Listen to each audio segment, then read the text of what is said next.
Hello, नमस्कार, आदाब, सत श्री अकाल, गुड मॉर्निंग दोस्तों। जीएस वाले भैया आपका हार्दिक स्वागत एवं अभिनंदन करते हैं। तो दोस्तों हम लोग पॉलिटी का सेक्शन पढ़ रहे थे। पॉलिटी में आज हम लोग पढ़ेंगे मंत्रिपरिषद के विभिन्न मंत्रियों की श्रेणी। मंत्रिपरिषद के विभिन्न मंत्रियों में जैसे कैबिनेट मंत्री, राज्य मंत्री स्वतंत्र प्रभार और उप मंत्री आते हैं। ये चीज जब हम लोग पिछला सेशन पढ़ रहे थे मंत्रिपरिषद और कैबिनेट मंत्री में या मंत्रिपरिषद और मंत्रिमंडल में अंतर, उसमें एक लाइन में जिक्र किया गया था इन मंत्रियों का। तो आज उसी के बारे में डिटेल से हम लोग पढ़ेंगे कि आखिर इनका काम क्या होता है, इनको किस लिए इनका प्रावधान किया गया है। ठीक है, तो आज का सेशन बहुत जरूरी है, एग्जाम के लिए इंपॉर्टेंट भी है। ठीक है, तो मंत्रिपरिषद के विभिन्न मंत्रियों में हम लोग ये देखते हैं मंत्रियों की श्रेणी में कि मंत्रियों की मुख्यतः 3-4 श्रेणी होती है, जिसमें कैबिनेट मंत्री, राज्य मंत्री स्वतंत्र प्रभार और उप मंत्री आते हैं। ठीक है, ये हमको ध्यान देना है। ये 4 श्रेणियां आती हैं। अब मंत्रिपरिषद आती है, तो मंत्रिपरिषद के बारे में हम थोड़ा सा देख लेते हैं। मंत्रिपरिषद का जिक्र अनुच्छेद 74 में किया गया है। इसके साथ साथ अनुच्छेद 53(1) में किया गया है और अनुच्छेद 75 के 3 में किया गया है। ठीक है, अनुच्छेद 53(1) में क्या कहा गया है कि संघ की कार्यपालिकाई शक्ति राष्ट्रपति में निहित होंगी और राष्ट्रपति उसका प्रयोग स्वयं या अपने अधीनस्थ अधिकारियों के माध्यम से करता है। तो वो अधीनस्थ अधिकारी कौन होते हैं? अधीनस्थ अधिकारी दोस्तों मंत्रिपरिषद भी होते हैं दोस्तों। ठीक है, अब आ जाता है अनुच्छेद 74। अनुच्छेद 74 में क्या कहा गया है कि राष्ट्रपति को सहायता और सलाह देने के लिए एक मंत्रिपरिषद होगी और उस मंत्रिपरिषद का प्रधान कौन होता है? मंत्रिपरिषद का प्रधान प्रधानमंत्री होता है। ये चीज हमको ध्यान रखनी है। और अनुच्छेद 75(3) के तहत क्या कहा गया है कि मंत्रिपरिषद सामूहिक रूप से लोकसभा के प्रति उत्तरदायी होती है। ठीक है, ये चीज हम लोग विभिन्न अनुच्छेदों में पिछली क्लासेस में पढ़ चुके हैं। ठीक है, अब हम ये देखते हैं कि ये जो कैबिनेट मंत्री, राज्य मंत्री स्वतंत्र प्रभार हैं या उप मंत्री हैं, इनकी व्यवस्था क्यों की गई है? तो इनकी व्यवस्था इसीलिए की गई है कि सरकार के बीच समन्वय और सुचारू रूप से कार्य का संचालन हो सके। ठीक है, और इसी सुचारू रूप से कार्य का संचालन हो सके, कार्य का निर्वहन हो सके, इसलिए मंत्रिपरिषद के अंतर्गत निम्न प्रकार के मंत्रियों की व्यवस्था की गई है। वो निम्न प्रकार के मंत्री कौन है? कैबिनेट मंत्री हैं, राज्य मंत्री स्वतंत्र प्रभार हैं और उप मंत्री हैं। ठीक है, अब हम लोग इनके बारे में डिटेल से एक एक के बारे में पढ़ेंगे बहुत अच्छे तरीके से। ठीक है, अब कैबिनेट मंत्री क्या होता है? कैबिनेट मंत्री हम लोग देखते हैं ना, हम लोग रक्षा मंत्रालय देखते हैं, हम लोग गृह मंत्रालय देखते हैं, हम लोग वित्त मंत्रालय देखते हैं, हम लोग सड़क परिवहन एवं राजमार्ग मंत्रालय देखते हैं, हम लोग पर्यावरण वन एवं जलवायु परिवर्तन मंत्रालय देखते हैं। ऐसे हम लोग तमाम मंत्रालय देखते हैं, है कि नहीं? तो उस मंत्रालय का जो बड़े बड़े मंत्रालय होते हैं, उन मंत्रालय का जो प्रमुख होता है वो होता है कैबिनेट मंत्री। ठीक है, मंत्री जो किसी भी मंत्रालय का प्रमुख होता है उसको कहते हैं कैबिनेट मंत्री कहते हैं। ठीक है, तो यह किसी मंत्रालय का प्रमुख होता है। ठीक है, जैसे वित्त मंत्रालय के प्रमुख कौन है? निर्मला सीतारमण है। ठीक है, ये चीज ध्यान देनी है। ऐसे ही गृह मंत्री कौन है? अमित शाह। जो रक्षा मंत्रालय के प्रमुख कौन है? राजनाथ सिंह है। ठीक है, तो ये सब चीजें हमको ध्यान रखनी है। और मंत्रिमंडल की बैठक में ये अधिकार पूर्वक भाग लेते हैं। अब जैसे हम लोग कल की क्लास में पढ़े थे, मंत्रिमंडल की बैठक होती है, प्रत्येक सप्ताह में एक बार होती है। तो उस मंत्रिमंडल की बैठक में जो प्रत्येक सप्ताह में एक बार होती है, उसमें कौन भाग लेते हैं? मंत्रिमंडल जो कैबिनेट मंत्री होते हैं ये भाग लेते हैं। और ये ऐसे नहीं भाग लेते, इनका अधिकार होता है भाग लेना, ये भाग लेते ही लेते हैं। ठीक है, ये चीज ध्यान देनी है। और प्रधानमंत्री के बाद, अब कल ही बताए थे कि हमको लगता है कि संसद सर्वशक्तिशाली होती है, संसद संप्रभु होती है। संप्रभु नहीं होती है, लेकिन संसद जो होती है बहुत ताकतवर होती है। ये संसद हो गई। उस संसद के अंदर हम लोग देखते हैं लोकसभा और ये राज्यसभा हो गई। लोकसभा में हम लोग देखते हैं ये सरकार हो गई और ये विपक्ष हो गया। मतलब एक गोला सरकार का हो गया, एक गोला विपक्ष का हो गया। अब इसी सरकार को अगर बड़ा कर देते हैं, इसी सरकार में क्या हो जाता है? एक मंत्री मतलब ऐसे गोला आ जाता है बड़ा, उसी में ये मंत्रिपरिषद आ जाती है और उसी में एक आ जाता है मंत्रिमंडल आ जाता है। ठीक है, ये ध्यान देना है। ठीक है, अब इस संसद में क्या होता है? संसद में लोकसभा भी है, संसद में राज्यसभा भी है। ठीक है, अब इस संसद में जो ये लोकसभा है, लोकसभा में सरकार के भी होते हैं और लोकसभा में विपक्ष के भी होते हैं। पहले लगता है कि संसद सारा काम करती है, फिर जब उसके अंदर घुसते हैं थोड़ा, फिर लगता है कि लोकसभा ज्यादा ताकतवर है कि नहीं, लोकसभा कार्य करती है। फिर जब उसके अंदर थोड़ा सा घुसते हैं, फिर लगता है कि लोकसभा में ये जो सरकार होती है, सरकार के जो मंत्री होते हैं, सरकार होती है वो ज्यादा पावरफुल होती है विपक्ष की अपेक्षा। फिर जब उस सरकार में घुसते हैं तो ऐसा लगता है कि जो मंत्रिपरिषद होती है वो सारा काम करती है, क्योंकि संविधान के विभिन्न प्रावधानों में कहा गया है है कि नहीं, अनुच्छेद 53 1 में, अनुच्छेद 74 में, अनुच्छेद 75 में, ठीक है। अब फिर जब उसमें जाते हैं मंत्रिपरिषद के भीतर, जो मंत्रिमंडल होती है, जो कुछ 15-20 मंत्रियों का जो समूह होता है वो प्रमुख होता है, और अगर उस मंत्रिमंडल में और ज्यादा जाते हैं तो प्रधानमंत्री हो जाते हैं सर्वे सर्वा दोस्तों, ठीक है। अब प्रधानमंत्री सर्वे सर्वा हो जाते हैं, लेकिन कह रहा है कि प्रधानमंत्री के बाद कैबिनेट मंत्री का पद सर्वाधिक महत्वपूर्ण होता है, प्रभावशाली होता है और शक्तिशाली होता है, ठीक है। ये चीज ध्यान देनी है, ठीक। अब समझ में आई, मतलब मंत्रिपरिषद कागजी रूप से है पावरफुल, लेकिन वास्तविक व्यवहारिक रूप से पावरफुल कौन होता है? मंत्रिमंडल होता है, कैबिनेट मंत्री होते हैं, ठीक है। ये ध्यान देना है। नीति निर्माण के लिए होने वाली जो कैबिनेट मीटिंग होती है, कैबिनेट मीटिंग में इन मंत्रियों का उपस्थित होना अनिवार्य होता है, क्योंकि ये अधिकार पूर्वक भाग लेते हैं, ठीक है। ये चीज ध्यान देनी है, इनका अधिकार पूर्वक भाग लेना आवश्यक है, और अगर ये भाग नहीं लेंगे तो नीतियां बन नहीं पाएंगी, और मंत्रिपरिषद उन नीतियों को लागू नहीं करेगी, उन नीतियों को इन निर्देशों का पालन नहीं करेगी, है कि नहीं। ये चीज ध्यान दीजिएगा।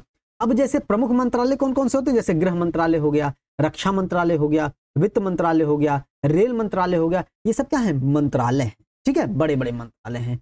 अब ये हो गया, ठीक। अब हम लोग देखते होंगे एक मंत्रालय होता है, एक विभाग होता है, ठीक है। अब मंत्रालय के जो प्रमुख होते हैं वो कैबिनेट मंत्री होते हैं, और जो विभाग के प्रमुख हो जाते हैं वो राज्य मंत्री हो जाते हैं। अब जैसे वित्त मंत्रालय का एक विभाग आ जाता है राजस्व मामलों का विभाग, आर्थिक मामलों का विभाग, जो बजट को तैयार करती है आर्थिक मामलों का विभाग, राजस्व मामलों के विभाग में अभी हम लोग चर्चा में देख रहे हैं ईडी आ जाती है कि नहीं, तो ये सब आ जाते हैं वित्त मंत्रालय के अंतर्गत विभाग आ जाते हैं, और उन विभागों के प्रमुख आ जाते हैं राज्य मंत्री। ऐसे ही सभी मंत्रालयों के कुछ विभाग हो जाते हैं उनके काम को और अच्छे से बांटने के लिए। गृह मंत्रालय के विभाग भी होते हैं, रेल मंत्रालय के भी विभाग होते हैं, रक्षा मंत्रालय के भी विभाग होते हैं कि नहीं, ये चीज हो जाती है। अब हम लोग देखते हैं राज्य मंत्री क्या होता है।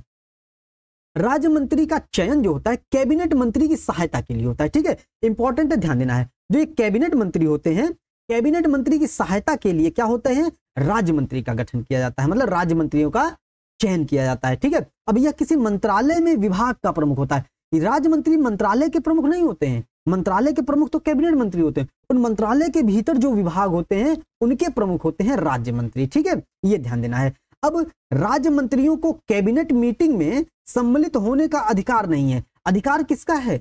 अधिकार कैबिनेट मंत्री का है, अधिकार कैबिनेट मंत्री का है, लेकिन कैबिनेट मीटिंग में भाग लेने का अधिकार राज्य मंत्रियों को नहीं है। ये इंपॉर्टेंट है, ध्यान देना है। अतः जब अधिकार नहीं है तो मंत्रिमंडल की बैठक में भाग नहीं लेते हैं, ठीक है, ये चीज ध्यान देनी है।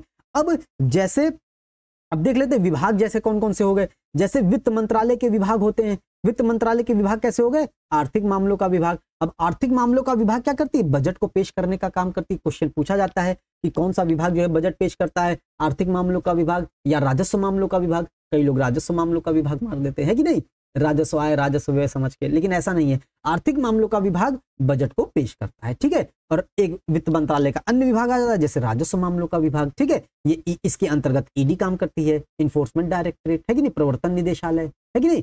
ये चीज ध्यान देनी है, अभी चर्चा में क्वेश्चन पूछा जा सकता है एग्जाम में, ठीक। और इसके बारे में हम एक स्पेशल वीडियो या शॉर्ट्स में ही पूरा कवर कर देंगे, 1 मिनट में सारे फैक्ट इसके कवर कर देंगे, ठीक। ये ध्यान दीजिएगा। तो आर्थिक मामलों का विभाग, राजस्व मामलों का विभाग, ये मंत्रालय के अंदर विभाग काम करते हैं, मतलब सबसे बड़ा मंत्रालय हो जाता है, उसके भीतर विभाग आ जाते हैं, ठीक है। ये चीज ध्यान देनी है, ठीक। ये हो गया हम लोगों का मंत्रालय और विभाग। अब आ जाता है हम लोग राज्य मंत्री पढ़ते हैं। राज्य मंत्री स्वतंत्र प्रभार क्या होता है? स्वतंत्र प्रभार वाले राज्य मंत्री अपने विभाग के अध्यक्ष होते हैं, ठीक है, ये ध्यान देना है। इनको कुछ विभाग दे दिया जाता है और वो विभाग के अध्यक्ष कौन होते हैं? राज्य मंत्री स्वतंत्र प्रभार होते हैं। नाम पूरा आ जाता है राज्य मंत्री स्वतंत्र प्रभार। अब इन्हें फैसले लेने के लिए कैबिनेट मंत्री की अनुमति की आवश्यकता नहीं होती है, बहुत इंपॉर्टेंट है। इन्हें अपना कोई भी निर्णय लेने के लिए स्वतंत्र होते हैं, इन्हें कैबिनेट मंत्री के निर्देशों पर निर्भर नहीं होना होता है। ये अपना निर्णय लेने के लिए स्वतंत्र होते हैं, कैबिनेट मंत्री से इनकी अनुमति की आवश्यकता इन्हें नहीं होती है, ठीक है। ये हो गया।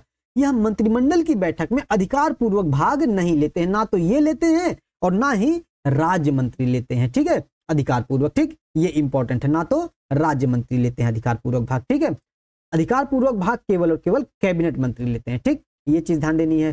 प्रधानमंत्री द्वारा, लेकिन ये मंत्रिमंडल में अधिकार पूर्वक भाग नहीं लेते हैं, लेकिन अगर प्रधानमंत्री इनको आमंत्रित करते हैं तो मंत्रिमंडल में ये भाग, मंत्रिमंडल की बैठक में ये भाग लेते हैं दोस्तों, ठीक है। ये इंपॉर्टेंट है, ध्यान देना है। राज्य मंत्री स्वतंत्र प्रभार और राज्य मंत्री में अंतर ध्यान देना है, ठीक है। ये अपने विभाग की रिपोर्ट सीधे और सीधे प्रधानमंत्री को सौंपते हैं। ठीक, तो ये हो गया राज्य मंत्री स्वतंत्र प्रभार। राज्य मंत्री स्वतंत्र प्रभार में इतना ध्यान देना, ये अपने विभाग के अध्यक्ष होते हैं। फैसले लेने के लिए कैबिनेट मंत्री पर निर्भर नहीं होते हैं। मंत्रिमंडल की बैठक में अधिकार पूर्वक भाग नहीं लेते हैं, लेकिन जब प्रधानमंत्री इनको आमंत्रित करते हैं तो भाग लेते हैं और अपने विभाग की रिपोर्ट ये प्रधानमंत्री को सौंपते हैं। लेकिन जो राज्य मंत्री होते हैं, ये जो राज्य मंत्री ऊपर होते हैं, ये अपनी रिपोर्ट किसको सौंपते हैं? ये अपनी रिपोर्ट राज्य मंत्रालय, ये जो विभाग होता है, ये विभाग जिस मंत्रालय के अंतर्गत काम करता है उसके मंत्री को सौंपते हैं। ठीक है, ये चीज ध्यान देनी है। अब हम लोग ये देख लेते हैं उप मंत्री क्या होते हैं। उप मंत्री दोस्तों किसी मंत्रालय या विभाग में कैबिनेट मंत्री और राज्य मंत्री के सहायक होते हैं। मतलब अगर इनको मंत्रालय, मतलब जैसे रक्षा मंत्रालय हो गया, रक्षा मंत्रालय के प्रमुख कौन है इस समय? राजनाथ सिंह है। तो रक्षा मंत्रालय में अगर कोई इनको सहायक की आवश्यकता होगी तो वो उप मंत्री हो जाएंगे। विभाग जैसे राजस्व मामलों का विभाग हो गया, वित्त मंत्रालय का, अगर उस विभाग के प्रमुख को किसी चीज की आवश्यकता होगी या सहायक की आवश्यकता होगी तो उप मंत्री उनकी सहायता करने के लिए जाएंगे, या उप मंत्री का गठन किया जाएगा या उप मंत्री का चयन किया जाएगा। ठीक है, ये ध्यान देना। मतलब उप मंत्री कैबिनेट मंत्री और जो विभाग के मंत्री होते हैं उनके सहायक होते हैं। ठीक है, मतलब कैबिनेट मंत्री और राज्य मंत्री के ये सहायक होते हैं उप मंत्री। ठीक, कैबिनेट मंत्री की अनुपस्थिति में ये विभाग की बागडोर को संभालते हैं। ठीक, ये ध्यान देना, जब कैबिनेट मंत्री अनुपस्थित होते हैं तो उप मंत्री उसकी समस्त कार्रवाइयों का संचालन करते हैं, देखरेख करते हैं, निर्देश देते हैं। ठीक है, ये ध्यान देना। लेकिन भारत में जो है ये उप मंत्री का पद इतना प्रचलित नहीं है, इतना इसका प्रभाव नहीं है, इतना इसका गठन, इतना इसका चयन नहीं किया जाता है। ठीक है, तो उप मंत्री का ये प्रावधान हो गया। उप मंत्री हो गए, राज्य मंत्री स्वतंत्र प्रभार हो गए, राज्य मंत्री हो गए और कैबिनेट मंत्री हो गए। ठीक है, ये चीज हम लोगों ने आज बहुत अच्छे तरीके से पढ़ी है दोस्तों, और विभिन्न प्रकार के क्या अंतर होते हैं रिलेट करके भी आपस में देखा है। तो दोस्तों उम्मीद करते हैं सेशन आपको पसंद आया होगा। सेशन को लाइक कीजिएगा, शेयर कीजिएगा, सब्सक्राइब कीजिएगा। मिलते हैं अगले सेशन में। जय हिंद, जय भारत।